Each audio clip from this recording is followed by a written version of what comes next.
నారాయణపేట జిల్లా మాగ్నూర్ ZP high స్కూల్లో జిల్లా కలెక్టర్ సిక్తా పట్నాయక్ తనిఖీలు చేశారు. మధ్యాహ్నం భోజనం వికటించి అస్వస్థతకు గురైన ఘటనను సీరియస్గా తీసుకున్న కలెక్టర్ ఈ క్రమంలో HM Muralidhar Reddy, incharge HM బాపురెడ్డిని సస్పెండ్ చేశారు. ఈ మేరకు పాఠశాల శాఖ డైరెక్టర్ ఆదేశాలు జారీ చేశారు.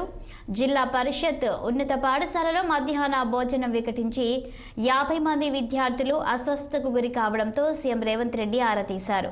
విద్యార్థుల ఆరోగ్య పరిస్థితి తెలుసుకోవాలని జిల్లా యంత్రాంగానికి ఆదేశాలు జారీ చేశారు. బాధిత విద్యార్థులకు మెరుగైన వైద్యం అందించాలని ఆదేశించారు. ఘటనకు బాధ్యులపై తక్షణమే చర్యలు తీసుకోవాలన్నారు సీఎం రేవంత్ రెడ్డి. దీంతో పాఠశాలలో కలెక్టర్ తనిఖీలు చేపట్టారు. స్కూల్ని, వంటగది, స్టోర్ రూమ్లను, పిల్లలకు అందజేస్తున్న బియ్యాన్ని పరిశీలించారు.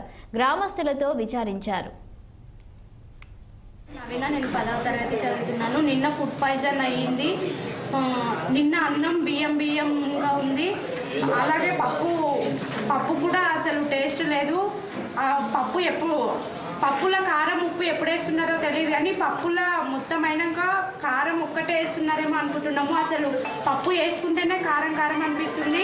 ఆ పప్పులో అసలు ఉప్పు లేకుంటుంది, కారం లేకుంటుంది, అసలు టేస్టే అనిపించదు. ఆ పప్పు గుడ్లు కూడా ఇస్తున్నారు, కానీ అసలు ఉడికినవో లేదో కూడా తెలియదు. ఆ గుడ్లు అసలు గుడ్లు స్మెల్ వస్తున్నాయి.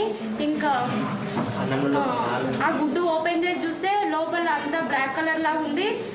ఇంకా వాష్రూమ్స్ కూడా బాగున్నాయి, కానీ స్మెల్ వస్తున్నాయి. వాష్రూమ్స్కి వెళ్తే ఈ వంట వాళ్ళని తీసి దయచేసి కొత్త వంట వాళ్ళని పెట్టాలని మేము అందరం కోరుకుంటున్నాము. ఇక్కడ డీటెయిల్డ్ ఎంక్వైరీ చేశాము.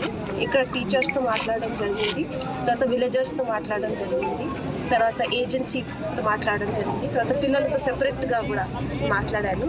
సో కొన్ని విషయాలు తెలిసినాయి. ఫస్ట్ అయితే ఏజెన్సీ మీద బాగా కంప్లైంట్స్ ఉన్నాయి. ఫస్ట్ అండ్ ఫార్మోస్ట్ ఈ agency not only yesterday but గతంలో కూడా 2-3 టైమ్స్ ఇలా ఇన్సిడెంట్స్ జరిగినాయని లోకల్ అందరూ కూడా ఈ కంప్లైంట్ నాకు ఇచ్చారు. రిటర్న్లో కూడా ఇస్తున్నారని నాకు చెప్పారు.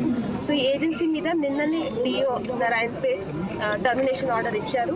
అండ్ ఈ రోజు నుంచి కొత్త ఏజెన్సీ ఎంగేజ్ చేసేసి proper monitoring of mid day meals కూడా చేస్తారని ఆ ఇన్స్ట్రక్షన్ కూడా ఇవ్వడం జరిగింది. అది point number 1. Point number 2, cooking, ఈ ఏజెన్సీ సంబంధించిన కుకింగ్ అంటే మన రైస్ కుకింగ్ కావచ్చు, తర్వాత ఎగ్ కుకింగ్, ఇవి 2 ఐటమ్స్. నిన్న మధ్యాహ్నం భోజనంలో అన్నం, పప్పు, పాలకూర పప్పు, తర్వాత ఎగ్, 3 ఐటమ్ నిన్న సర్వ్ అయినాయి. కంప్లైంట్ చాలా మంది ఎగ్ మీద కంప్లైంట్ చేశారు and cooking of the rice మీద కూడా కంప్లైంట్ చేశారు. రెండు కూడా అంత ప్రాపర్గా